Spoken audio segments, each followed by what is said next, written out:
Mic check, 1 2 1 2. Let me make sure. Shalom family online. I just want to make sure that when I show the PowerPoint, it actually shows the way I want it to show. So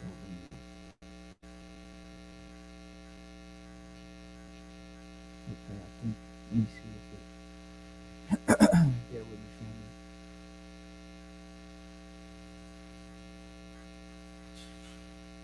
family. Okay, Khan, it show exactly the way I want it to. Okay. Khan, all praises. All right, family. Shalom to everybody that's online. We got a good class today. Let's go ahead and send those prayers up. Mariam, open ya for down. Rise. Do me a favor. For this class, we're gonna hit one of these. Hit this light. Hit not that one. Hit that one again. Let me see. Hit the other one. Okay, yeah. Keep doing it. All right, look. Turn the and keep the back one on. Keep the back one on. Yeah, the back one, and then turn that light on right there.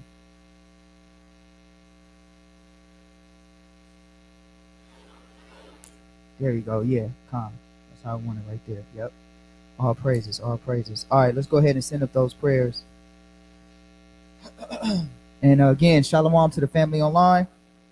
We're gonna send up the prayer in the Hebrew, and we're gonna send up the prayers in the English, and then we're gonna send up the Our Father prayer in the Hebrew, and then translate it in the English. Dear Heavenly Father, we thank you for allowing us to gather here together for another beautiful Sabbath. Lord, we ask that you continue to watch over us, give us peace, give us grace, give us mercy. Lord, we thank you for allowing us to see another beautiful Sabbath. Lord, bless those that may be on their way to class. Bless those that are online watching this class, Lord. Give us knowledge, wisdom, and understanding to convey your message to your people and to be filled with your Holy Spirit. In your Son's name, we humbly pray and we take the water. Thank you. Amen. Abanawa, Shabbat, Shemayam, Kodash, Aya, Shemka, Yahweh, Malakwika, Daba'a, Ratazayaka, Aya, Aisha, Baratazar, Kawa, Aya, Rashemayam, Nathananawa, Lakam, Zaya, Wom, Wasalachnawa, Kabawafnawa, Kasalachnawa, Kabawathanawa, Wala'a, Dabayanawa, Manasaiwan, Abo, Habashai Man, Rakaya, Laka, Amalakwath, Wala Ratha Parath, the Aya Lemon, the Wadi Hawa, the Wadi Hawashah. In his translation in Matthew chapter 6 and verse 9, after this manner therefore pray ye, Our Father which art in heaven, hallowed be thy name. Thy kingdom come, thy will be done in earth as it is in heaven. Give us this day our daily bread, and forgive us our debts as we forgive our debtors. And lead us not into temptation, but deliver us from evil. For thine is the kingdom, and the power, and the glory forever. Amen. All praises. You may be seated. All praises. All praises. All right. We got a good class. I remember when this class was taught to me, first time I ever heard this class taught. It was powerful for me. And this is actually an important class. We got different people that got different breakdowns on the creation. So, we're going to give our understanding through the Spirit of the Most High and the knowledge, wisdom, and understanding of the Most High. This lesson will have a lot of good, interesting facts in it. One thing that this lesson will also do is let you know that science is definitely in the Bible. Okay, science is definitely in the Bible. I mean, it's amazing to me that we got these manuscripts that are speaking about things that scientists are so-called just discovering, which is crazy to me. All right, they're just now discovering certain things that's always been in Genesis chapter 1. All right, and that's just amazing to me. So this lesson is called Creation, the Lord's Creation, Part 1. There's a lot to cover, so we're going to definitely have to do a part 2. I think I only made it to like verse 15. Yeah, I only made it to verse 15, and then we're going to continue part 2 with verses 16 on down. And I think what we're going to end up doing eventually, buzzing. Let me see. Okay. Hopefully y'all can hear a little better, family. I think what we're going to end up doing is we're going to end up doing a basically a whole Genesis series. One day, you know what I'm saying? Well, basically not one day, but now, after this. And we're going to just talk about different things in Genesis. But without further ado, let's get Genesis chapter 1 and 1. And everybody, take good notes and pay attention and let's just take in the Lord's power. All right. So this is Genesis chapter 1, verse 1. Read that. Genesis chapter 1 and verse 1. In the beginning, God created the heaven and the earth. So the scripture says, in the beginning, God created the heaven and the earth. All right. For all of y'all that are flat mooners or earthers, right? The flat earthers, don't worry, flat earthers. We're going to get to you on part 2. Okay. Okay. We're going to get to the flat earthers in part 2 because I know we're going to have some people. Why is the earth a circle? Look, we're going to get to you. Just bear with us from verses 1 all the way down to 15. I purposely stopped at verse 16 for you flat earthers because next time I'm gonna give it to you. Okay. But it was just too much. I think I got like, and just this alone, and I'm not even done, and we only like on verses 15, I have like 40 slides. So it's a lot. Okay. It's very detailed. So let's read that again. Read. In the beginning, God created the heaven and the earth. And the earth was without form and void. So it says, in the beginning, God created the heaven and the earth. And the earth was without form and void. Read. And darkness was upon the face of the deep. And darkness was upon the face of the deep. So we want to break this down. Con, we want to break this down. Let me go ahead and let me do this real quick. I'm gonna have to probably, I'm sharing my screen right there. Let's see. Hold on 1 second because I want to make sure I do this correctly. Let's see. PowerPoint. Hold on. Okay. Let me make sure it's still showing the way I want it to show on online. Let's see. Okay, I think hopefully it is. Okay, Con, I think it is. And let me see.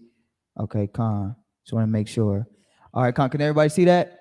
Voids. All right, read that one more time from the top. Verse 2.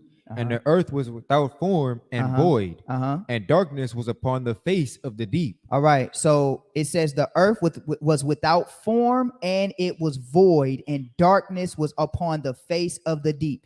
Now, this is actually a scientific term. How many of you guys knew that a void or voids is a scientific term? It is a scientific term, and basically what a void is, and I'm going to read it. These are vast spaces between filaments. A filament is a cluster of stars. All right. So these are spaces between clusters of stars which contain very few or no galaxies. So these are just blank, empty spots. Okay. As you guys can see, you see all of the stars around that blank, empty spot. That will be called a void. Now, if you're asking how in the world are we getting these type of images? Well, easy. We have a telescope. Anybody know what the Hubble telescope is? Yes, the Hubble telescope. It's a telescope that is out in the atmosphere, and what it does is it rotates and moves. Okay, it's kind of like a satellite, and what it does is it captures images, and when it captures these images, this is what we see here. All right, so when you look and you see that this is a void is complete emptiness. That means there's nothing there. There's complete darkness. There's nothing there. There's no life. There's no stars. There's no planets. It's just complete emptiness. And we have these voids still today in space. So in the beginning, it says the what? Read it again. And the earth was without form and void. The earth was without form and it was void. Okay. Now, when it says the earth was without form and void, it was nothing. Read. And darkness was upon the face of the deep. And darkness was upon the face of the deep. Now, when you get into like deep space, like deep space, there's nothing but emptiness and deep darkness. Have you guys ever been? I mean, I know we from LA, we in the city. Have you guys ever been in like the forest or anywhere where there's no lights? Like, and that's a different type of darkness, right? But imagine interstellar darkness where there's nothing. There's complete emptiness, complete darkness, complete nothingness, right? It says the Most High moved upon that. Read, finish that off. And the Spirit of God moved upon the face of the waters. Okay, give me Jeremiah 4:23. Okay, so there was absolutely nothingness. Okay. And the crazy thing about it is, I want you guys to wrap your minds around this. Can you wrap your minds around understanding that there are places in our universe that is nothing, absolutely nothing? Okay. There's no air, there's no wind, there's no sound. It's absolutely nothing. Okay. Read Jeremiah 4:23. Read that. Jeremiah chapter 4 and verse 23. I beheld the earth, and lo, it was without form and void. And if we see any if there's any like scoffers in the chat, remove them, because we don't got time for that. Okay. So it says, Jeremiah 4:23 says, I beheld the earth, and lo, it was without form and void, and the heavens, and they had no light. So there was no light. There was absolutely nothing but complete darkness, complete emptiness. All right. That's what the Most High was when he moved and his spirit moved. Okay. Now, when you get the lexicon, because we want to get the lexicon, because we know we got certain people out here that they want to stay away from so-called Esau science, but what they really don't understand is that it's not Esau science.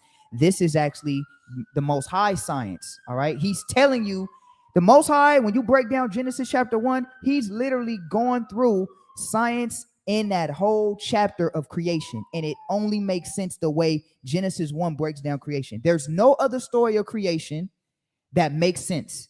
All right. You got certain people that practice Buddhism. They say the world is on an elephant's back. Right. You know what I'm saying? You see pictures of an elephant holding the world on the back of the elephant. Right. You got certain people and certain ideologies that have their creation stories, and their creation stories don't make a lick of sense. And watch this. Even science trying to understand creation, it doesn't make sense, because they want to deny the living power.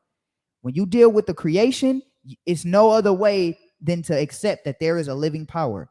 So when you look up void in the lexicon, it's H922, right? 922, H922, and it means emptiness, void, waste. Okay, so it's emptiness. When you look at the that's the outline of biblical usages. When you look at the Strong's definition, it says basically the same thing: emptiness, void.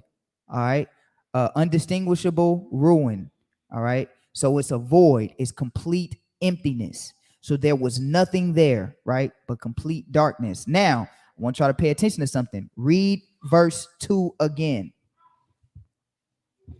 Genesis chapter 1 and verse 2. And the earth was without form and void. So the earth was without form and void, meaning it was nothing. It was emptiness. Read. And darkness was upon the face of the deep. And darkness was upon the face of the deep. It was a great deep darkness. Read. And the Spirit of God moved upon the face of the waters. Now, one might say, well, the Spirit of God moved upon the face of the waters. What does that mean? What does it mean that the Spirit of God moved upon the face of the waters? We're going to prove all of this in their science and show that the Bible is 100% on point. How many of you guys know that there's water in space? There's water in space? Okay, there is definitely water in space. Matter of fact, there's large amounts of water in space. Okay, there's tons of water in space, and we're going to get just how much water is in space. This is an image right here that was captured. Now, of course, they had to put like lighting to it and stuff. But if you look up, we'll get to it. Don't worry, we'll get to it. But this is an actual image. This is an actual image that we're going to actually read about. And what this is it's a black hole. But what's interesting is what they found by this black hole. So we'll get this, right? But first, I want to show you that there definitely is water in space, and there actually is water in space according to the scriptures as well. So let's get Genesis 7 and 11. I'm kind of moving a little fast because I want to get to the meat and potatoes of everything, and I don't want to run out of time. So read Genesis chapter 7, verse 11. Genesis chapter 7 and verse 11. All right, there's a large amount of water in space. Large amounts. Okay, read. In the 600th year of Noah's life. Read up a little bit. In the second month and the 17th. No, read verse 11, but bring your voice up a little bit. But read verse 11. Verse 11. In the 600th year of Noah's life, in the second month, the 17th day of the month, the same day were all the fountains of the great deep broken up, and the wind windows of heaven were opened. You see that? So now what I'm doing is I'm showing you that there is actually water in space, right? It's not only water in space, but it's also water in our atmosphere. But it's actually water in space. So when the Most High flooded the earth, he said, look, there was a great fountains of the great deep broken up, right? The same day were all the fountains of the great deep broken up, and the windows of heaven were open. Now, check this out. It says fountains of the great deep broken up. What did we just read in Genesis chapter 1? That there was a great what? It says, and the earth was without form and void, and darkness was upon the face of the deep. All right.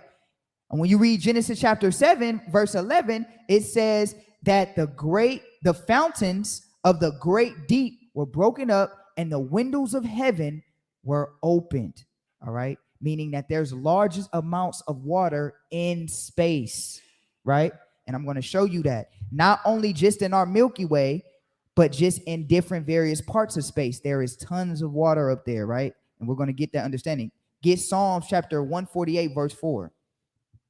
All right. Psalms chapter 148, verse 4. All right. So there's water in space. Okay. Read that. This book of Psalms, chapter 148 and verse 4.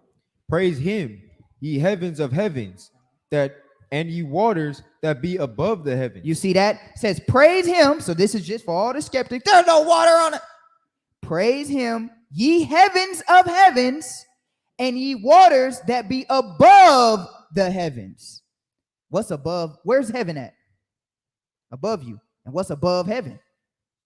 Heavens of heavens. But what can we find in the heavens of heavens? Water. Water.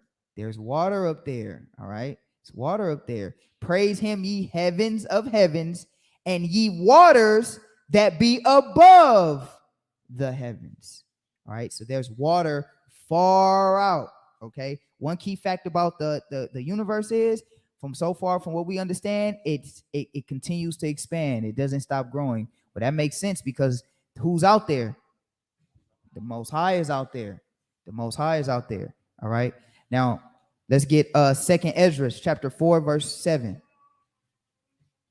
All right. 2nd Ezra chapter 4, verse 7. Most High is up there. So when the Most High was moving upon the darkness and the voidness, there was water. Okay. Watch this. Read. 2nd Ezra chapter 4 and verse 7. And this is important to understand because what's the building blocks to life? Water. Water is the building blocks to life. Can you have life without water? Not at all. You need water. Water is very important for life. Without water, there is no life. Matter of fact, your body is made up of what? I think 60% of water or 70% of water? And which is crazy because the world is 70% water. Is that crazy? The world is 70% water, and the earth and your bodies, is 70% water. So we're technically more water than flesh. All right. It's crazy when you think about it. Read that. 2nd Ezra chapter 4, verse 7. Verse 7.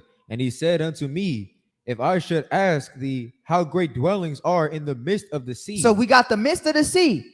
Says how great dwellings are in the midst of the sea. How deep is the ocean? They still ain't found the bottom. They still ain't found the bottom of the ocean. All right. They still ain't hit it. I think the Mariana Trench or something like that is the deepest, I believe.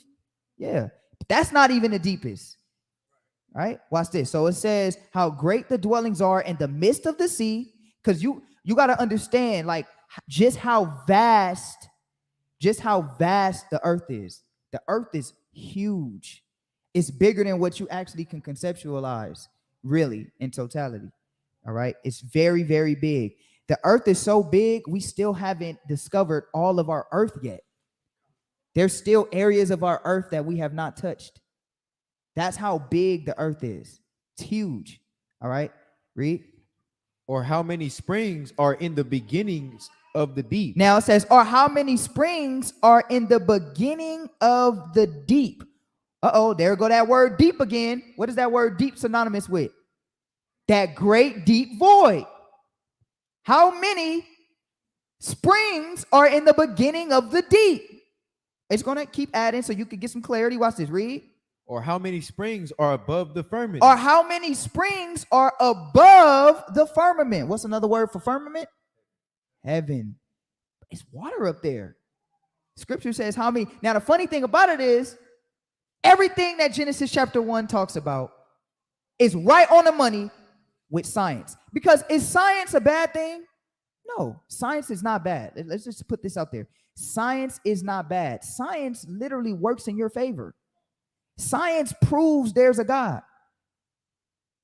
One of the greatest minds in science, so-called Albert Einstein, he said that there has to be a creator when you study certain aspects of science. There's no other way. Science is not bad. Science is not bad. Now, what is bad is the evolution theory of monkeys and all of that. Yes, that is terrible. That's just something man made up and created flashy words to make it sound nice.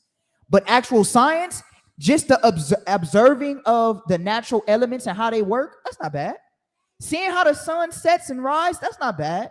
Studying the different constellations in the sky, that's not bad. And seeing how they work, that's not bad, because aren't they there, put there for a reason? We're going to get to that. Don't worry about it. So the Most High is showing us science all throughout the Bible. When somebody try to tell you science is not in the Bible, Genesis 1 kills them.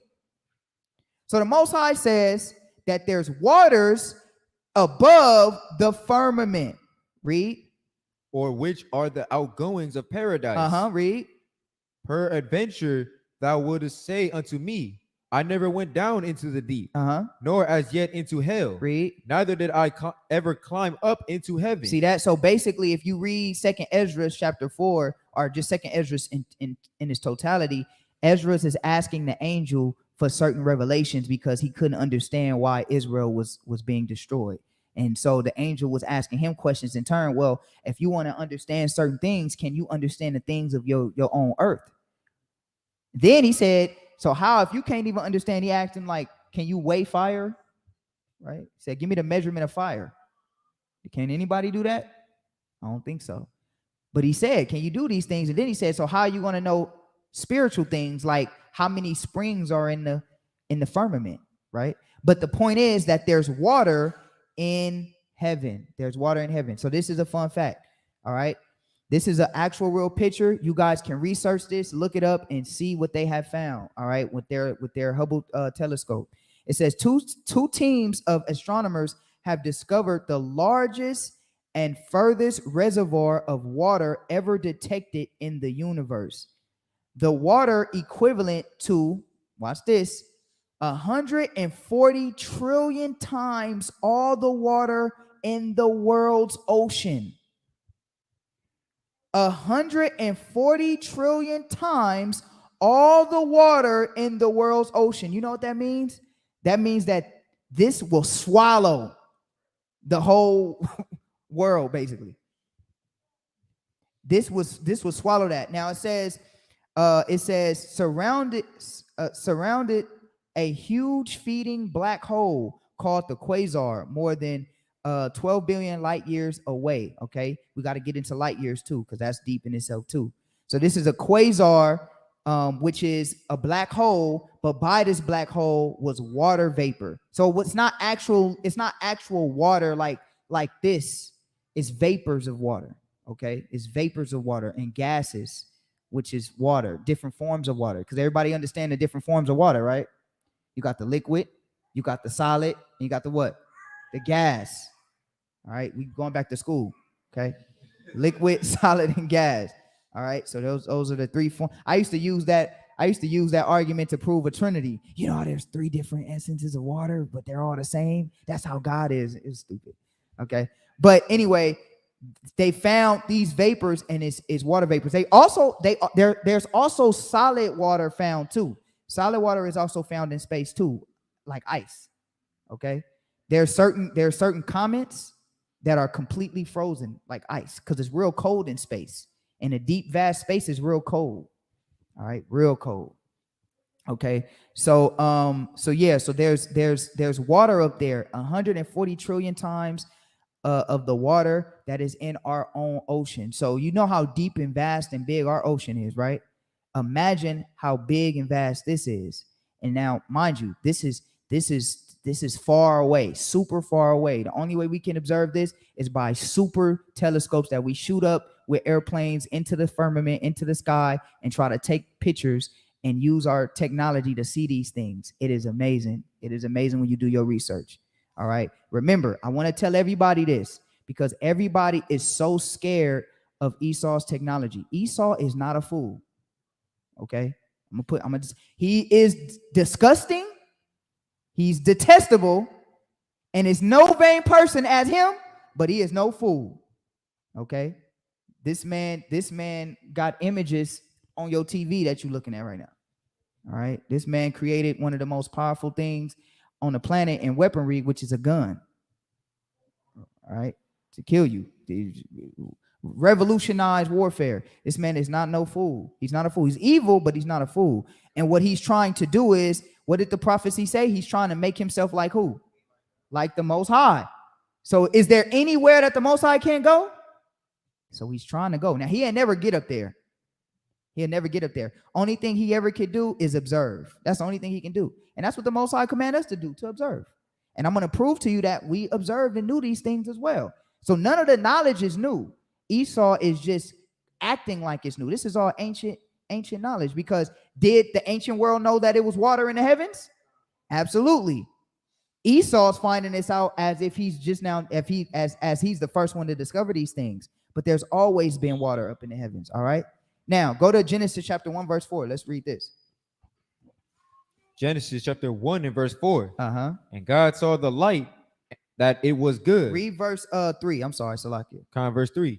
And God said, let there be light, and there was light. All right. So now Most High said, let there be light, and there was light. All right. So what? The Most High moved upon the face of the deep, and it was void. The Most High, there was also water there, and the Most High said, let there be light, and there was light. Read verse 4. And God saw the light, that it was good. And God divided the light from the darkness. Keep reading. And God called the light day, and the darkness he called night. And the evening and the morning were the first day. Now, this is very important to understand, because some brothers, and rightfully so, some brothers can't understand. All right. Some brothers can't understand and fathom there being light without a sun. Okay. They can't fathom it, because it's like in our universe, the only time we get light is by what? The sun. You understand? But there's different variations of light. This light is deeper than what you think. You might think, oh, it's just light, just regular light. But this is dealing with the creation. So you can't forget that light is also energy. Light is also energy. Okay? That's where you get energy from. All of these things have electrical energy going through it to give us light. Okay? So what we have to understand is that it's not saying that it has to be a sun there. What it's saying is that there's a large amount of energy that is created there and harnessed there. What is the Lord about to do with this large amount of energy? We're going to see. Now, I'm going to read this real quick. Energy is light. Light is a form of energy that travels as waves. All right. Their length or wavelength. Because you do know light travels, right? Now, I'm gonna blow y'all mind, because it's something fascinating with light that I was telling my wife last night that blew my mind, but I'm gonna tell y'all in a minute. All right. It says wavelengths determines many of light's properties. For instance, wavelength account for light's color and how it will interact with matter. The range of wavelengths from super short to very, very long is known as the light spectrum. All right. So if you know anything about the light spectrum, that's when you get like dim light to very, very bright light. Okay. Just to make it clear and simple. That's called the light spectrum. So when the Most High said, let there be light, right? He's speaking of energy, because the Most High is energy. Okay. He is, or another word for energy is power. He is power. So when he said, let there be light, and watch this. This illustration is actually very, very, very interesting to me, right? So you notice how they say they got the Big Bang theory, right? Now, I'm going to be honest with y'all. Everybody might say, ain't no damn Big Bang. Listen to me. Not in a Big Bang in the sense of there was absolutely nothing and something exploded and created life, but a Big Bang theory in terms of large amounts of energy. Now, and I'm gonna show you some scriptures that actually prove this point. Now, when you talk about the Big Bang theory, again, let me say it again. It's not talking about a random explosion. This was a purposeful creation. And from this area, if you guys can see, from this area of power that we see, because let's be honest, you need a large amount of power to create the universe, correct? Can't be no little baby spark that you have. It got to be a large amount of energy. So this large amount of energy is used and transferred to create, because one thing that we're going to see is we got to understand the law of conservation of energy. Okay. The law of conservation of energy, or the law of thermodynamics, states that energy can neither be created nor destroyed. So this debunks the random explosion. Their own laws of science debunks their own theories of being a no God, because the law of conservation of energy, or the law of thermodynamics, says that energy can neither be created nor destroyed. Energy is just transferred. Watch this. Only converted from one form of energy to another. This means that a system always has the same amount of energy unless it's added from the outside. So their own law of energy debunks their own notion that there was not a God. It was just a random explosion. Can't be, because that would, according to their law of energy, energy cannot be created nor destroyed. So where did that energy come from? Because everything has a source. And then what outside source acted upon that to make it have this particular effect? What happened? Well, that's just stuff we don't understand. No, there had to be a creator. Something had to act and have a large enough amount of energy to create. And mind you, in this diagram, this is an actual diagram. In this diagram, all those lights are not stars. Those are all galaxies. So those are not even stars. Those are galaxies. And I'm gonna tell y'all something. Our galaxy fits inside of those. Y'all ever seen the Inner Men in Black? The first one?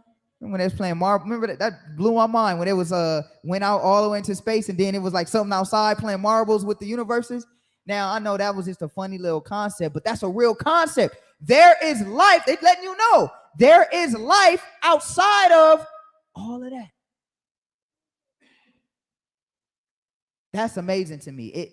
This lesson right here, it just really makes you understand and grasp like the power of God. It really makes you understand the power of God and just who we are dealing with. So when you look at the law of conservation of energy, it states that energy is neither created nor destroyed, but transferred. All right. Now, if we're going to take their own simple law, their law proves that there has to be a life after death.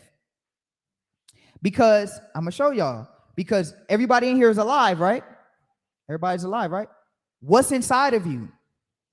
Energy. So when you die, where does that go?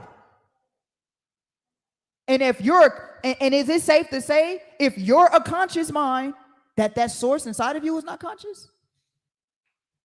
See that? Their own laws tell you that there's life after death. Their own laws tell you that there has to be a creator, because energy is neither created nor destroyed. Let there be light. Let's get some scriptures for my people out there, right? So this is Big Bang or Yahweh. Let's get 1 Kings 8 and 12. 1 Kings chapter 8, verse 12.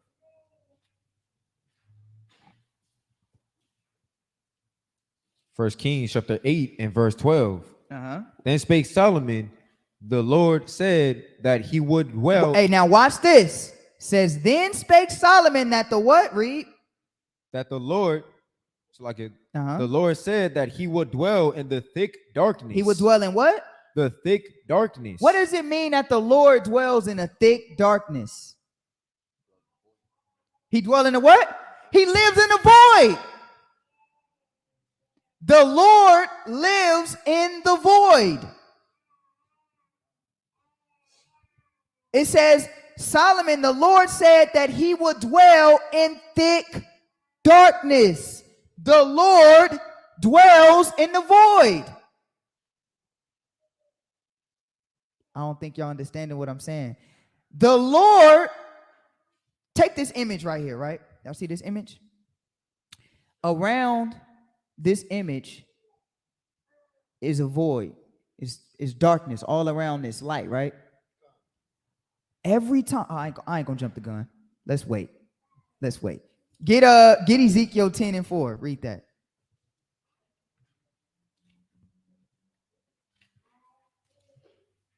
Ezekiel. So 1 Kings 8:12 says that the Lord dwells in thick darkness. We're going to get an understanding of what that means. He lives in the void. Where is the void? The void is uninhabited areas of our universe. That's where the Lord is. All right? That's where the Lord is. It makes sense because there is nothing. Can anything contain the Lord? I mean, this is about to mess your brain up because you can't really get it. But there's nothing containing the Lord. He's containing himself. I don't know how that works. But think about it. He lives in the void. There's nothingness out there. Right? Watch this. Ezekiel 10:4. Ezekiel chapter 10 and verse 4. And the glory of the Lord went up from the cherub and stood over the threshold of the house. And the house was filled with a cloud. And the court was full of the brightness of the Lord's glory. Now, there was, I know I should have, I'm not going to do it yet. You know what? Yeah, this is what I'm going to do. Hold on. Let me do this real quick. I want to show y'all something real quick. Hold on. I don't want to, you know what? I'll show y'all a little later because I don't want to mess up the PowerPoint. But I'll show y'all later down in the I'll show you guys later down in the I'll illustrate it with this. Okay, so look, you guys see how this is like this is an actual image of how, like, and I'll show you when I get deeper into the lesson, but there's darkness in space. So what they did was they attempted to illustrate what it would really look like if we were able to see it with our naked eye. So when you look in like certain space images, let me see. When you look at certain space images, I don't want to get too deep into the lesson, but you look at certain space images, you'll see like vapors or like smoke or like gases, right? And then you'll see like stars that are in these gases, okay? And so these gases, they resemble like clouds on our earth because a cloud is a gas.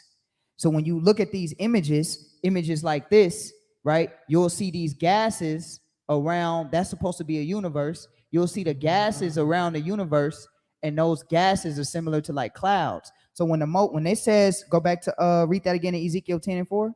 Verse 4. Then the glory of the Lord went up from the cherub and stood over the threshold of the house, and the house was filled with the cloud, and the court was full of the brightness of the Lord's glory. Right? So it's similar to this. It says that it was filled with a cloud and the brightness of the Lord's glory. So I'm gonna show you guys after class. I'm gonna show y'all the image, but I don't want to mess up the I don't want to mess up this. You know what? I'm gonna do it anyway. I'm gonna show y'all anyway. Whatever. I gotta show y'all because it's always better to see. So let me do this.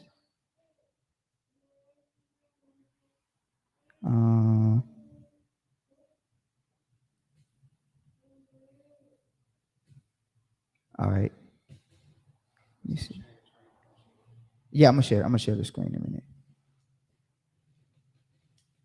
What the heck happened to my mouse? What the heck? Okay, so that's what I wanted. I'm gonna share the screen right now, but let me find it. It's right. What was it at? Is it right here? Here it is, right here. Okay, let me share my screen. I want to show y'all this.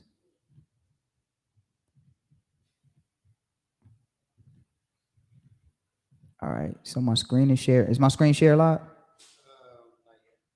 Okay. Okay, so y'all see this?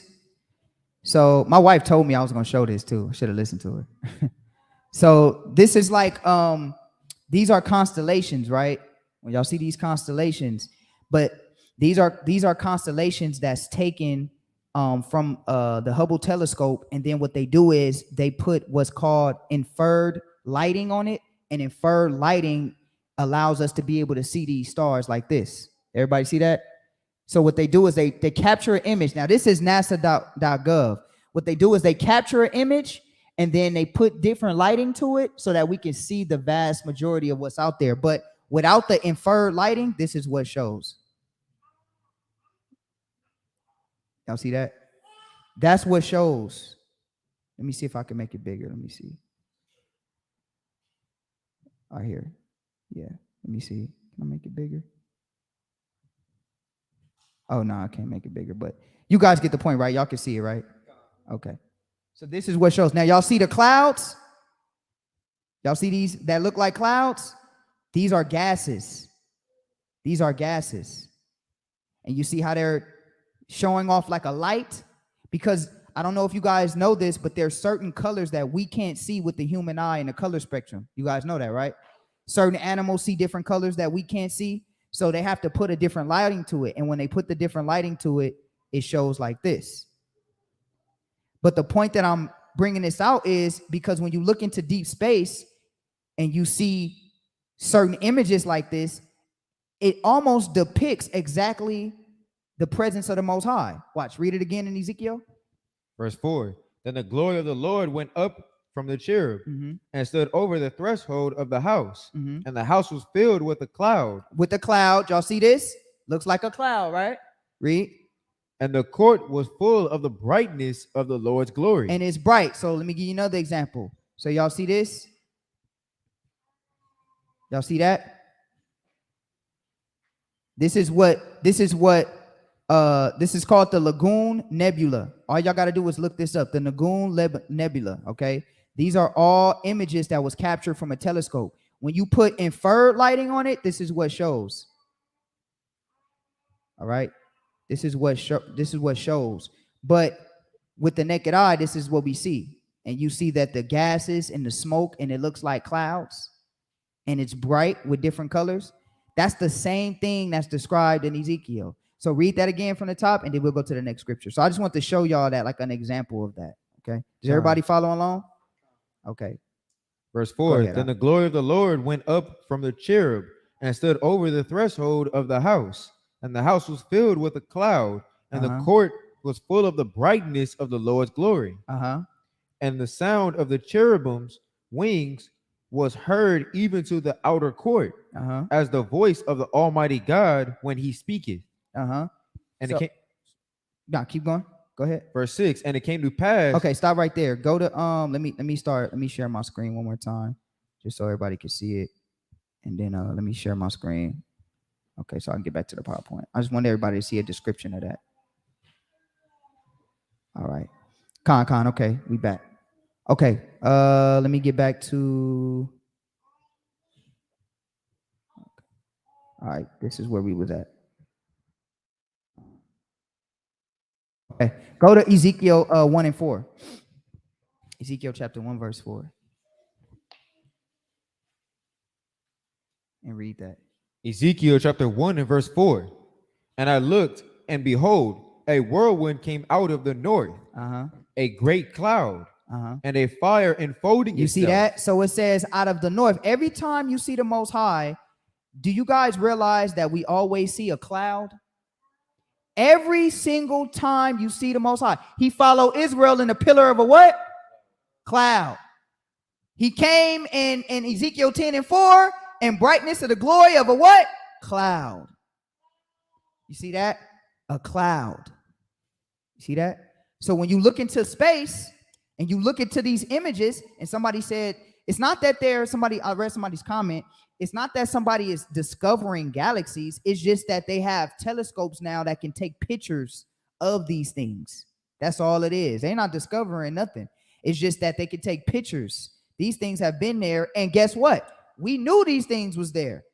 But this is the creation of the Most High. So the Most High says he dwells in darkness. He dwells in darkness. Read. Verse 4. And I looked, and behold, a whirlwind came out of the north, a great cloud, and a fire enfolding itself. And a brightness was about it. And out of the midst thereof, as the color of amber, out of the midst of the fire. You see that? So it says that brightness, and out of the midst thereof was fire. Okay? Fire, and it was brightness, and it was a cloud enfolding itself, and it was moving towards Ezekiel. So now, what am I saying to you guys? That this image, picture it in your mind, it looks strikingly like this image right here. It's like a great cloud with brightness, and it's moving. Now, go to the 1 Kings 22 and 19. Yeah. Okay, Con, you can pull that. Pull Psalms for him. Pull Psalms for him. All right. What'd you say? Psalms 18:11? Read 11 and 12. Psalms chapter 18 and verse 11. Read. He made darkness his secret place, his pavilion. That's a good one. Read. Round about him were dark waters and thick clouds of the skies. You see that? Round about him were dark waters and thick clouds above the skies. That's actually a powerful one. That's actually a powerful one. Because now the question would be, when it says that water was on the face of the deep, was it literally a liquefied water? Like, think about it. Let's think about the different natures of water. When the Most High was moving upon the world and the earth and things of that nature, was it a sea he was moving on? Because the scriptures say he didn't create the seas until later down the line. So what was it? Was it an ocean? Like, do you think, it was pitch black and he was over the ocean, meaning the world was already there? No, because the scriptures, we're going to get into when the ocean was created, what was there? Water vapors, because we can see that science and the scriptures coincide with each other. How? Because in space, what do we see? Gases, we see vapors, we see light, and we see clouds. And what do clouds hold? Water. And the Most High dwells in the midst of what? A thick what? Cloud with power. Because what is traveling with the Most High? Basically, what is the Lord telling you? That all substance of life was with him. He was traveling, and all substance of life was with him. All of the components he needed for life, he had it. So when he was moving, I got water with me. I got everything with me. I'm here. It is me. I'm the bearer of all life. Literally, all life is containment in him. Literally. And you're going to see that because we're going to get into it when he separated the waters. Then that's when you get your oceans. Let me show y'all. So now go to go to 1 King. Was that 1 King 22:19? Go to 1 King 22:19. Watch this. Good preset, Mosh. Good preset. 1 Kings chapter 22 and verse 19. So basically what we saying is the Lord is similar to the brightest, biggest star, so your mind can conceptualize it, that we've ever seen. He's literally all power. Literally. So when you see imagine this image coming to you and you see this power, and in the middle of that is a man on a throne. So basically, does the Lord have, let's read it first. 1 Kings 22 and 19. Read that. 1 Kings chapter 22 and verse 19. And he said, Hear thou therefore the word of the Lord. I saw the Lord sitting on his throne. He says, I saw the Lord sitting on his throne. Now, let me ask y'all this. The Lord got a throne, right? Is the Lord actually have to go? Like, you know how, I gotta go sit on my throne. Or is the Lord throne always with him? Does the Lord have to get up? Oh, I got to get up and go over here real quick. Or is the Lord constantly always on his throne? Because every time we see him, what is he doing? Sitting on the throne. And what did he tell you he was going to do to Yahweh Shai? Sit on the throne next to him. So when the Most High moves, his kingdom travels with him. That's why when Ezekiel said he's seen a cloud and a fire enfolding itself, he's seen the presence of the Lord moving. And all the host of angels travel and move with him. Can you imagine that? Wherever I go is my kingdom. I don't leave my kingdom. I travel with my legion. And where I go is life, right? Watch this. Was that all of 19? Read. And all the host of heaven standing by him. And all the host of heaven standing by him. So who's by him in his throne? The Most High's kingdom and his throne. If I could give you a visual of what that looks like that. He said, I dwell in darkness, but around him is light and power. So literally his kingdom is in a deep void with all manner of power, smoke, light, colors, all of that. And he sits in the middle of all of that with his angelic host. Because now, just get a little deeper. What are angels? Minister spirits are ministering fire spirits. They're fire. What is your spirit? Fire. So what is the essence of the Most High God? Fire, which is power. Watch this. Go to Isaiah 6:1. So when the Lord said, let there be light, what you guys got to understand is that the Lord is that light. Does the Lord need a sun? See, when the Lord said, let there be light, actually the sun was actually created on this day. Come on, man. The Lord can create light. The Lord can create light and doesn't need a sun at all. That's why it says the sun was created on the fourth day. We're going to get into that. The Lord is the light. Watch this. Get Isaiah 6:1. Isaiah chapter 6 and verse 1. In the year of the king Uzziah died, I saw also the Lord sitting upon a throne, high and lifted up, and his train filled the temple. It says he sat on a throne, and you know what a train is? A train is what the kings wear. You know, the big old jackets that got a long robe, or you see the queen wearing with the long little robe on in the back. That's a train. So the Lord said his train filled the whole area where he was at. That's how long it was. And he sat on the throne. Read. Above it stood the seraphims. Each one had 6 wings. With twain he covered his face. And with twain he covered his feet. And he had his creation with him there too. Read. And with twain he did fly. And one cried unto another and said, Holy, holy, holy is the Lord of hosts. The whole earth is full of his glory. The whole earth is full of his glory. How is the earth full of the Most High's glory? Creation. Look at the clouds outside. That's the Most High's glory. He did that. When you get into the ecosystem and how those things are functioning, it's all the Lord. Everything good about the planet is the Lord. Forget the cars, forget the gas engines, forget the buildings, forget all of that. Look at the landscape of the earth. It's filled with his glory. Look at how the sun is shining and it's in perfect unison with the planets and with the earth. That's all from the Lord. Was that verse 4? No. Read. Verse 4. And the post of the door moved at the voice of him that cried. And the house was filled with smoke. The house was filled with smoke. What's another word for smoke? Clouds. It says the house was filled with smoke with clouds. So what am I doing? I'm painting a picture. So when it says, let's go back to Genesis chapter 1. I'm trying to paint a beautiful picture for y'all, just to give y'all understanding of what's happening.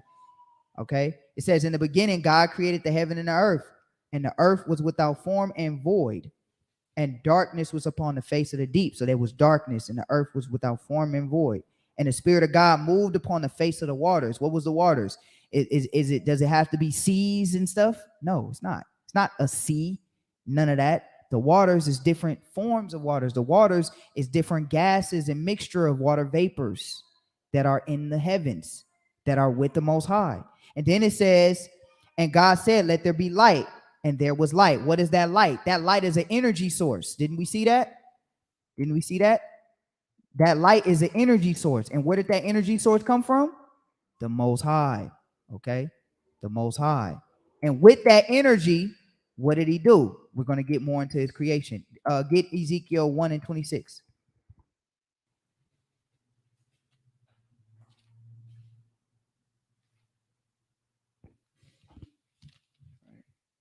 Ezekiel chapter 1 and verse 26. Read. And above the firmament that was over their heads was the likeness of a throne, as the appearance of a sapphire stone. And upon the likeness of the throne was the likeness as the appearance of a man above upon it. You see that? The likeness of the appearance of a man above and upon it. So the Lord's kingdom travels wherever he go. Now he's like, I'm in this void. I'm in this area. I'm about to make the earth for mankind. All right. Was that all? What verse was that? Read to 28. Verse 27. And I saw as the color of amber, as the appearance of fire round about within it. You see that? When you look into any space situation, when you look at the universes and things like that, what is synonymous with the scriptures? What? Fire and smoke are clouds. Fire and clouds. When you look at any image of any galaxy, what are you going to see? Lights and clouds. Lights and clouds, not clouds as in terms of vapors, things of that nature. That's what you're going to see when you look into the heavens. Literally, Genesis chapter 1 and all the scriptures that we read in is showing you that the essence of the Most High God is a celestial essence. It's celestial. So his being is that of space. That's what we're saying. And it goes hand in hand. Like if I was to read this to a scientist, they'd be like, yeah, that does make sense. Because there's gases, there's vapors, there's heat, which causes light. That's what we're saying here. Got to get the image of the white Christ out your head. That's not it. It's something way more dynamic. And even the pictures we make of Yahweh Shah and his father, you know, them images we make of Christ and his dad, father, and all of that. Nah, it's something way more spectacular than that. That's why he said, don't make no images of me, because you don't even know. You can't even behold me. You don't even know what I look like. Just take the descriptions that you can kind of conceptualize and leave that alone. Don't make no images of me because I'm too powerful. Was that it? Keep reading. Start from the top. Verse 27. And I saw as the color of amber, as the appearance of fire round about within it, from the appearance of his loins even upward, and from the appearance of his loins even downward. I saw as it were the appearance of fire, and it had brightness round about, as the appearance of the bow that is in the cloud in the day of rain. You see that? As the appearance. So it was like a rainbow in a cloud. That's what it was. That's what he could describe it as. But it's similar to what we see out in the universe. All right. Now, let's go from there. Go to Genesis chapter 1, verse 6. Genesis chapter 1 and verse 6. Read. And God said, let there be a firmament in the midst of the waters, and let it divide the waters from the waters. So now it says, let there be a firmament in the midst of the waters. What is a firmament? Heaven. A firmament. So it says, and God said, let there be a firmament in the midst of the waters. Now, let me ask y'all this. If the firmament is heaven, how is the firmament in the midst of waters?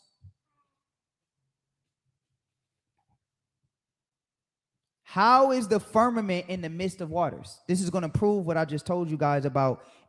When you look at it says, and there was water, it's not literally like water like this that he was hovering over. It was vapors, but I'm going to prove that to you. How is water in the firmament in the midst of heaven? Clouds. Vapors. Y'all see those clouds? What color are them clouds? They dark, ain't they?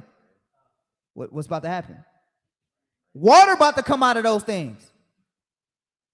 That's water. That is water. Clouds are the gas form of water. So when it says, and God said, let there be a firmament in the midst of the waters, what he's saying is he created a barrier. So when you look at this image, right, you see that our firmament, let me give y'all a better illustration. So y'all see this right here? All right.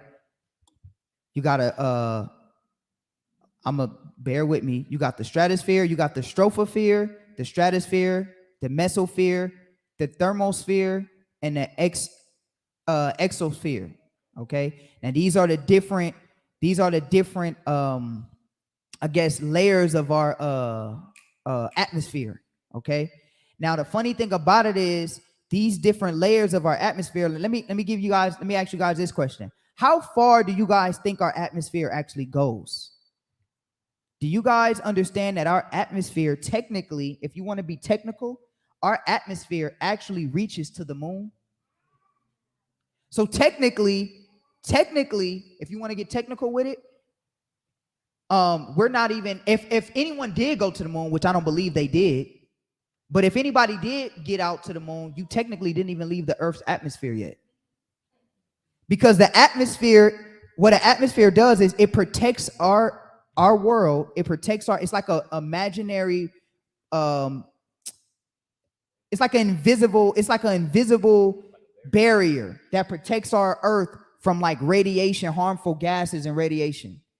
And that barrier stretches out all the way as far as to the moon, meaning harmful gases and things like that cannot penetrate our atmosphere.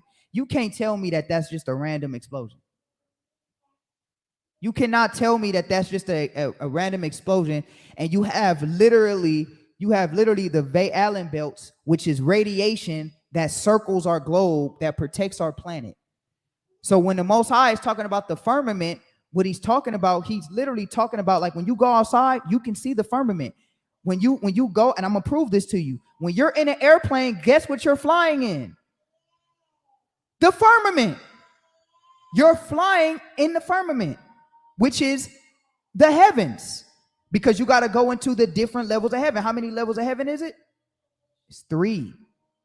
It's 3 levels. And where does the Most High dwell? Huh? In the 3rd heaven, what we would consider the 3rd heaven, which is way out.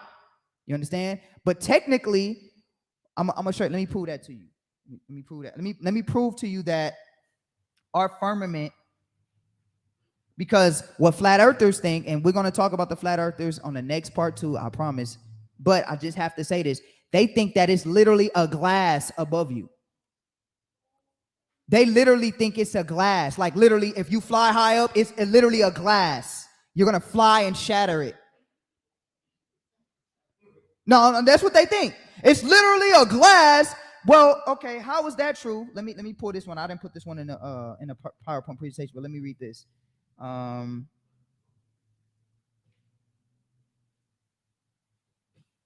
me get this real quick.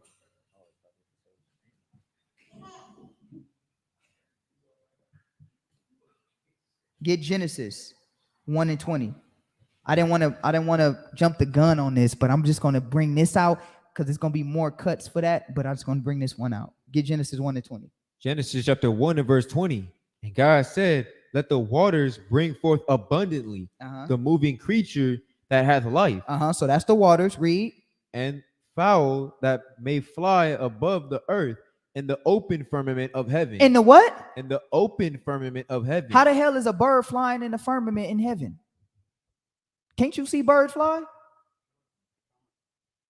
But I thought it was a glass. The bird should be caught in a glass. Scripture says the birds fly in the what? Open firmament of heaven. In the open firmament of heaven. So where do birds fly? The sky is the firmament. The sky itself is a firmament, which is the beginning levels of heaven. Literally. No, it's not actual heaven where the Most High is, but it's going into the realm of the firmament, which is the heavens, the sky. So when a plane is flying, where is a plane flying? In the firmament. Have you ever been in a plane and y'all seen how beautiful it is up there?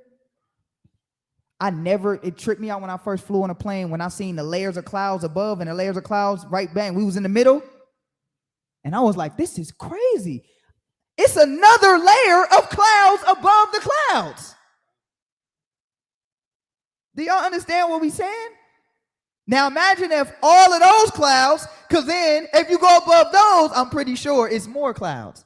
Imagine if all of those clouds at once broke and gave water upon the earth. Now you can understand how a flood can happen. And the Most High says, I'm going to open up the springs of the heavens. The springs of the heaven. What's a spring? A spring in the liquid form is like a river, right? But what's a spring in the heavens? Clouds. Those is like springs, because all of that is water. So when you read it again from the top, Genesis 1 and 20. Verse 20. I asked this to a flat earther too. He couldn't even explain it. I said, well, damn, so the firmament is a damn glass above you. Well, then how do birds fly in it? Read it again. And God said, let the waters bring forth abundantly the moving creature that hath life, and fowl that may fly above the earth, in the open firmament of heaven. In the what? In the open firmament. Is it closed? Is it a glass closing it? It said in the open firmament, not the closed firmament. Not the Lord has to open the glass and take the glass off and then y'all can go up there. No, you can fly. Now, what is stopping us, which is the Most High's design, you can't even go into outer space because if the gravity don't kill you and turbulence and all of that, the radiation gonna kill you. You know how much radiation is in our atmosphere?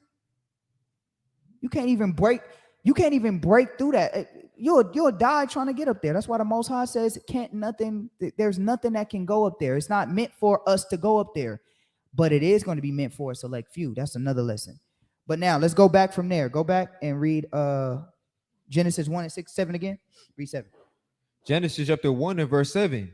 And God made the firmament and divided the waters which were under the firmament from the waters which were above the firmament. And it was so. So now it says he divided the waters. He said he's divided the waters which are under the firmament and the waters which are above the firmament. All right. Let's read this real quick. Firmament. This is H7549. It says outline of biblical usage. It says extended surface, expanse, firmament. All right. Expanse. All right. I'm gonna read the Strong's definition. It says the visible arc of the sky, firmament, the firmament. All right. So it is the visible arc of the sky. It is the firmament. So when the Most High God says he divided the waters in verse 7, he made the firmament and divided the waters which were under the firmament from the waters which were above the firmament. And it was so. See this? This is what he means. See this? Studies, this is a fact. Studies suggest that around 67% of the Earth's surface is covered with clouds. Wait, hold on. How much of the Earth is covered in ocean? And then 67% of it is covered with clouds? So it's just as much water in the sky as it is on the ground. Didn't he say he divided it? That is, you can't make this up. When you divide something, typically you divide something, and in this case, he said two things was dividing: waters. Water from the heavens, water from below. So if you divide it, that means it's divided what? Evenly. You see, 67% of Earth's surface is covered with clouds, which a cloud is a visible mass of condensed water vapor floating in the atmosphere, typically high above the ground. So clouds are literally water. That's why we about to get all this water on us. See that? We're about to get all this water on us right now. See how the Most High did that? He says he divided the waters. He divided the waters. Now I'm going to show y'all how the waters recycle evenly. Condensation. We're going back to school, y'all. Condensation. Precipitation. Collection. Evaporation. See that? Collection, evaporation, condensation, and it goes on and on and on. Do you know that the water that you're drinking in that bottle, Micaiah, has been here before? Give me an example of how that water that you about to drink has been here before. Huh?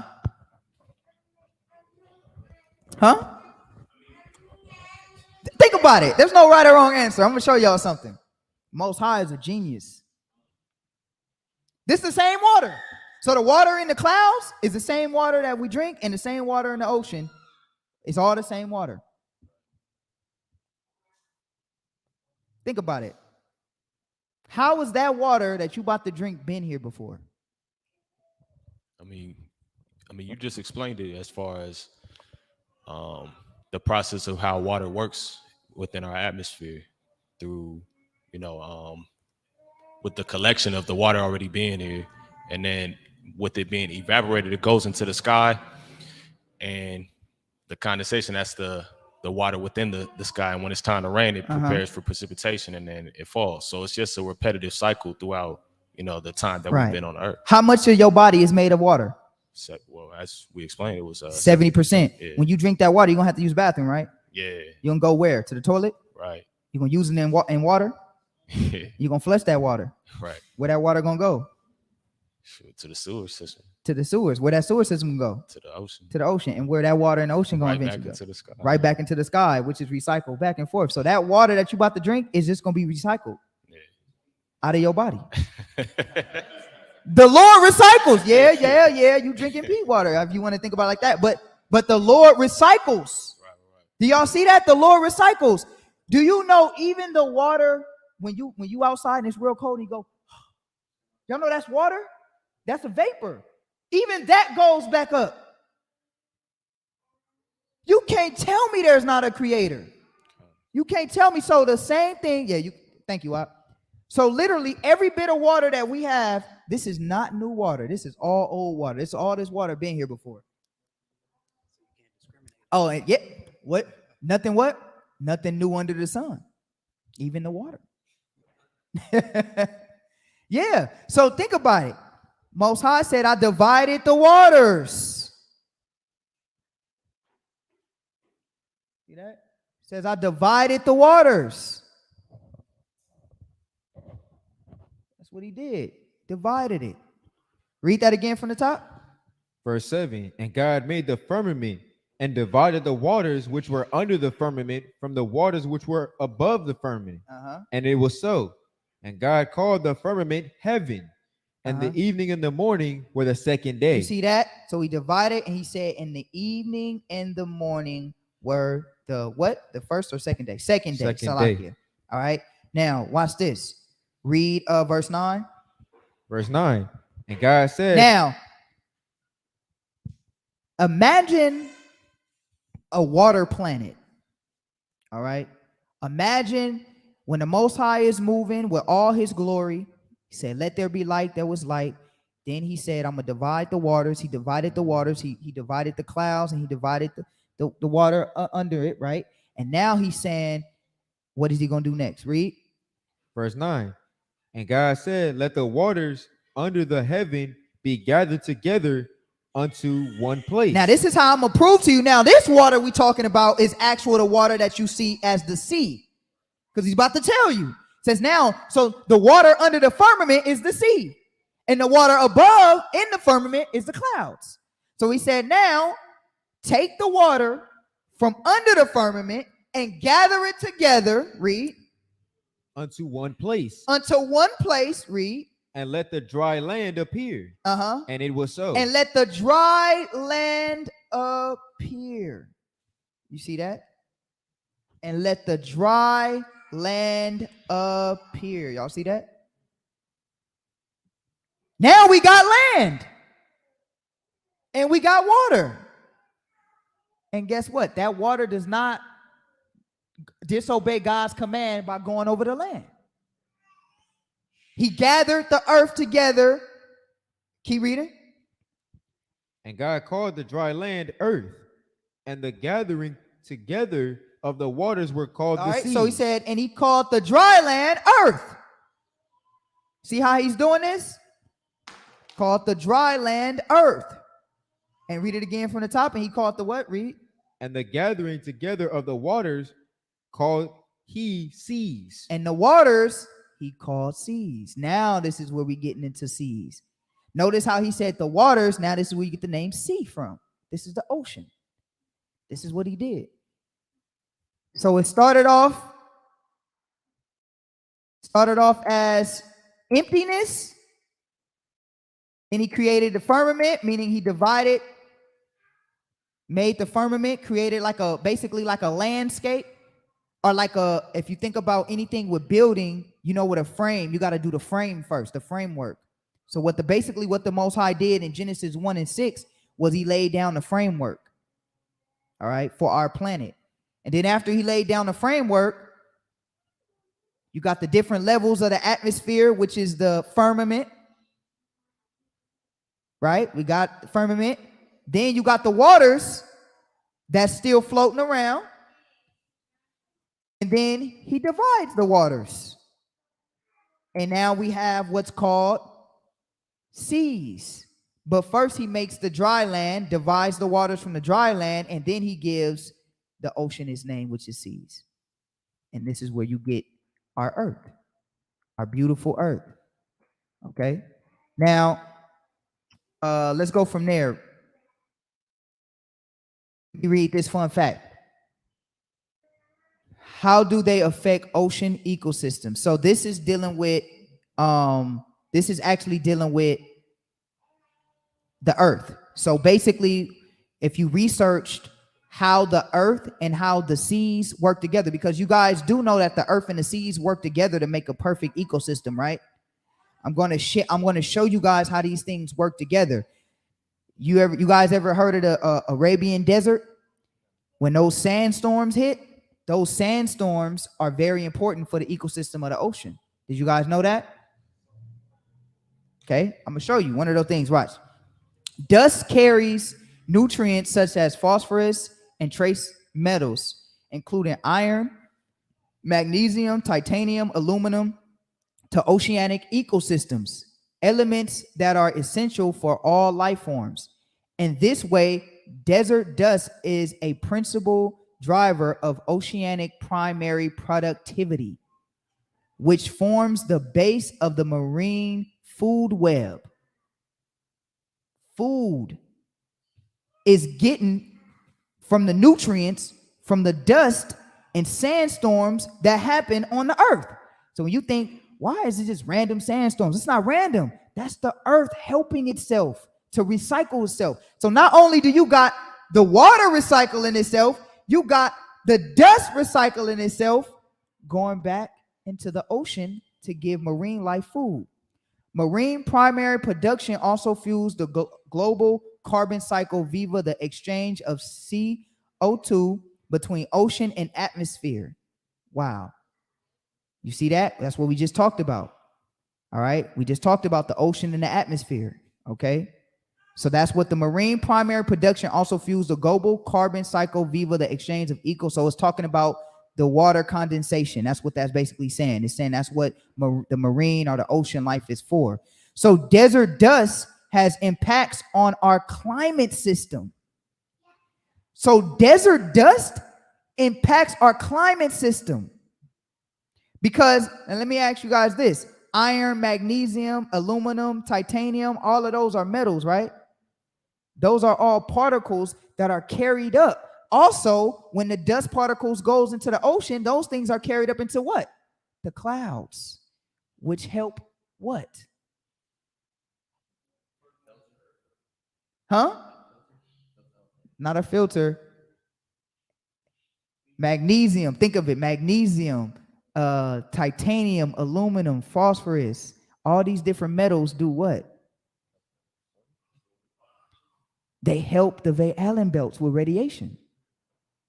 So when these things go into the ocean and are carried up, they also help the atmosphere protect or make a force field around the earth to aid from different hazardous vapors that come from the sun and from space. It's a perfect system. Can you tell me, is there a God? Has to be. Come on, that's random. That is random. It can't be. Watch this. It says, dust also provides some of the building blocks for coral reefs. Dust particles are incorporated into coral skeletons as they grow. So you know the coral reef. Y'all ever seen Finding Nemo? You know they were swimming around the coral reef. The dust helps those coral systems grow for other marine life to get food as well, to have shelter. Perfect harmony. So the earth and the seas work together. Watch this. It says, desert dust also provides the primary external source of iron to offshore waters, but controls on iron aerosol stability are poorly understood. Iron is required for phytoplankton, there we go, growth. Plankton, what is plankton for? It's food for what? And whales. Small fish and whales. So the dust helps plankton growth, right? It says, but the iron must be in a form that can be used by living organisms, which is dependent partly on its solubility. Hence, our understanding of how the dust cycle interacts with the iron cycle is critical for our understanding of marine productivity and hence biodiversity in the oceans. So now, check this out. Everything recycles itself after one another. What do you see that our planet has? The makeup, I'm about to shock y'all mind right now. The makeup of our planet is the same makeup that you are housed in. You got a body, which is flesh, which goes back to the what? The dirt. And then your body is made up of what? 70% of water, which your body, which we're going to get into it later down the line with Adam and Eve. I'm jumping the gun. I don't even want to jump the gun. But just know your body has the same genetic makeup as the earth. Water, iron, or metals. See that? But then the Most High also gave you a piece of the heavens, which is your spirit. Cold. Lord said you're going to be confined to this rock which you're made up of. He said what you're made up of is you're confined to it.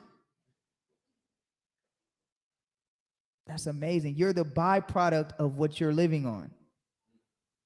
He created you from it. I'm jumping the gun in the lesson. But who had their hand up? Okay, Con. Let's move forward. All right,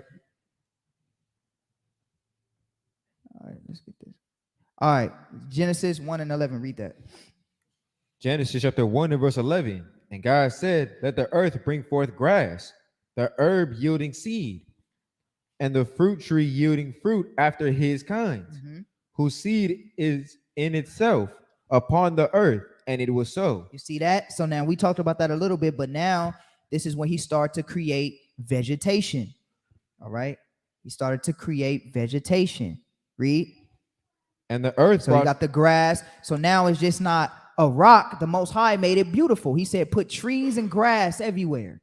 Put trees and grass everywhere. We want to make the landscape beautiful. Read. Verse 12. And the earth brought forth grass and herb yielding seed after his kind. And it brought forth grass and herb yielding seed after his kind. Read. And the tree yielding fruit, whose seed was after, whose Mhm. tree, Whose seed was. so like whose seed was in itself Uh-huh. after his kinds, and God saw that it was good. You see that? So y'all see this? We got some apples and we got some peaches. All right. And y'all see that? The seed is in itself, right? Seed is in itself. So when you eat, this is how beautiful the Most High is. Because we got an ecosystem even with this. If you eat a peach and you throw the seed on the ground, what's going to happen to that seed? It's going to grow more. See that? There go the apple. Seed in itself, right? Does this seed look like this seed? They produce different things. So the biology in this apple is all in this seed. You understand? So the Most High now, he makes grass, he makes trees, right? Makes grass, he makes trees, he makes it beautiful. See that? Makes it all nice and beautiful for you to live on, beautiful to see, gives you food to eat, right? Gives you food to eat. Now go to Genesis 1 and 14. Verse 14. And God said, let there be lights in the firmament. And then he gives you lights in the firmament. Right? Read. Of the heaven to divide the day from the night. And let them be for signs and for seasons and for days and years. You see that now? He says, and let there be lights in the firmament. Let there be lights in the firmament. And what are these lights for? To do what? To do what? To read it again. Okay. And God said, let there be lights in the firmament of the heaven to divide the day from the night. And let them be for signs and for seasons and for days and years. You see that? So we said, and God said, let there be lights in the firmament. Where's the firmament? In the heavens. All right. And it says to divide the day from the night. So for instance, can you see these stars in the daytime? Not at all. You only can see them in the what? The nighttime. So that's another way of how they divide the day from the night. Because you know it's nighttime when you can look up and you see these stars. Now, these stars are very important because these stars are important for what? It says, and let them be signs for seasons and for days and for years. What are the stars for? The constellations. So now somebody might be like, blasphemy, you said constellation. Let's get the scriptures for my Hebrew brothers. Get Isaiah 13 and 10. Let's see what the stars are for and how our forefathers used the stars and how the Most High intended us to use the stars. Okay? Everything is for our use. Read. Isaiah chapter 13 and verse 10. For the stars of heaven and the constellations. Do you see the word constellation in the Bible? Okay. You know, you got them strong Hebrew brothers that want to fight you on everything. You see constellation in the Bible. It says the constellation, but watch this. Read. For the stars of heaven and the constellations thereof shall not give her light. Give their light. So the constellations give what? Light. All right. So go from there. Go to Job 9 and 8.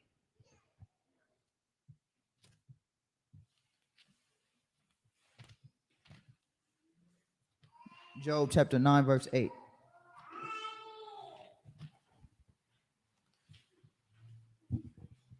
Job chapter 9 and verse 8. Which alone spreadeth out the heavens and treadeth upon the waves of the sea. Now it says he stretched out the heavens and treaded upon the waves of the sea. Read. Which maketh Arcturus, Orion, and Pleiades. Now, who is these? Who is Orion, Pleiades, and Arcturus? Who is that? Constellations. These are different constellations. Orion, y'all know who Orion is, right? That's Orion's belt. Orion's belt. These are different constellations in the skies. So is it wrong for me to get a telescope and to look at the constellations and see where we at? Not at all, because you got them smart dumb brothers. How y'all determine what's a Passover or what's the New Year when it don't even snow where you at? And it's summer all year. All I got to do is look and see what constellation we in.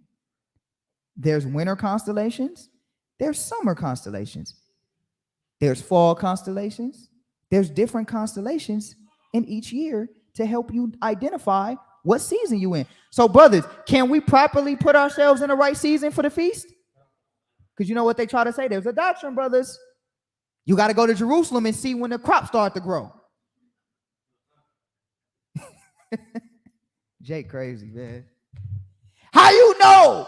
Because the green ear, you ain't even seen it. I don't really got to see the green ear. I just got to know the right season. Well, how you know the season if green ear don't grow where you at, stars? You forgot there's many different ways for us to tell where we at and what seasons we in? Did the Most High just give us one marker? He gave us multiple because he knew ignorant Jake gonna make excuse. So the Most High said, I'm gonna give y'all multiple signs. Y'all can use the sun and the moon. How can you use the sun and the moon for different seasons? Because isn't it longer daylight? Longer daylight, longer nighttime in certain seasons. That's what's called the equinoxes, the vernal equinoxes. You understand? Transferring in different, the sun is out in the summertime, the sun is out longer. In the summer and the spring, the sun is out longer. In the winter and the fall, the sun is out what? Shorter. Not only that, but then you can look at the stars and see, oh, we in Orion. Orion only shines in the wintertime. So that's a winter constellation. So I'll know where we at. So the Most High God, look how brilliant it is. Not only did he give us a beautiful earth to live on, he said, and I'm going to teach y'all how to tell time. Huh? By the sky. I'm going to tell y'all how to tell time by the sky. Now, the crazy thing, this is what I meant. I forgot to tell y'all this, the crazy thing. Do y'all know that time, right? The concept of even time and stars and things of that nature. When you look at, and I meant to tell you guys this earlier, when you look at like when we were talking about the quote unquote Big Bang or whatever the case may be, and the Most High, when he said, let there be light, do you guys know that when you have a telescope and you look out into the universe and you look and you observe stars or you observe certain things that's happening in space, do you guys know that that has already happened? You're looking into the past. Huh?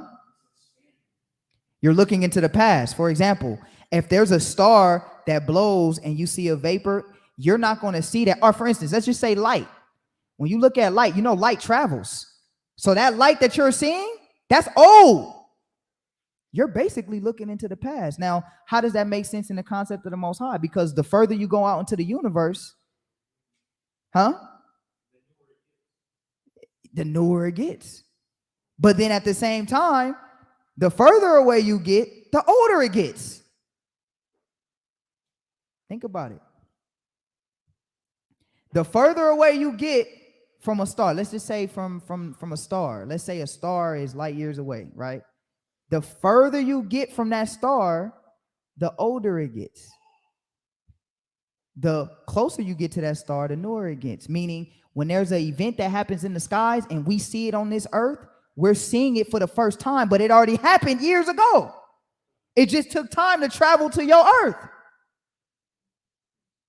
You think about it, that's a concept of infinity.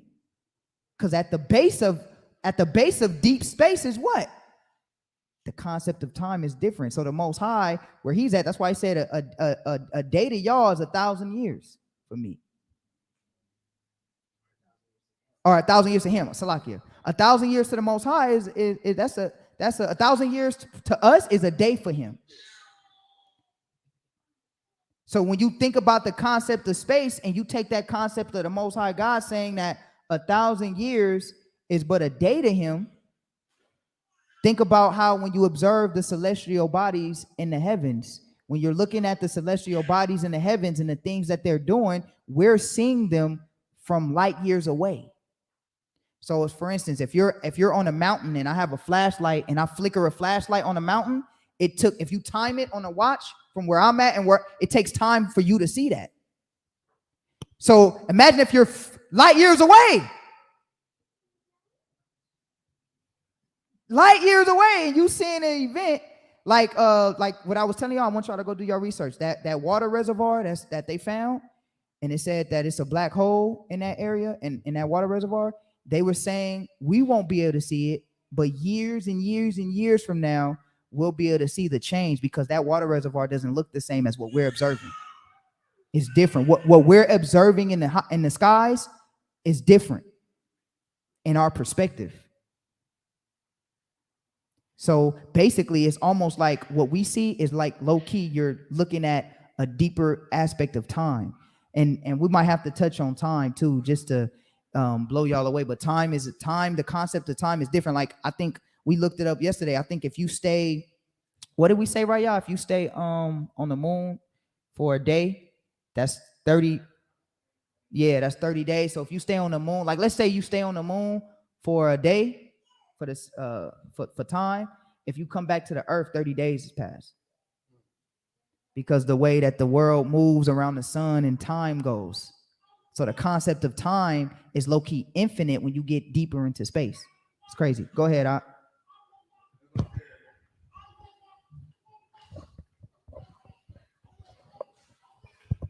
On the concept of time, they said it takes like 8 minutes for the sunlight to reach Earth. Mm-hmm. So the light that you're watching happened 8 minutes ago. That's if you're watching the sun. Yeah. So imagine a star that's light years away. It means you could be seeing something that was quote unquote prehistoric. You just now seeing it. That's crazy to think about, because the further you go, so basically the deeper you go into space, right? The deeper you go, it's like you traveling back in time almost. You know, it's like you're traveling back. Or I should say that the other way around. The deeper you go in space, it's like you traveling into the future, I should say. Because when we see it in our present, it's like we're looking at back in time. But if you go back, it's like you're moving into the future, because the constellations are constantly changing. That's crazy when you deal with the concept of time. But the Most High said the constellations and the stars are given to us for a sign. For a sign. Did we go to Job 38 and 31? Get that real quick. Yeah. Job chapter 8 and verse 21. Till he fill thy mouth with laughing and thy lips with rejoicing. That's 38 and 31. Yeah, 38 and 31.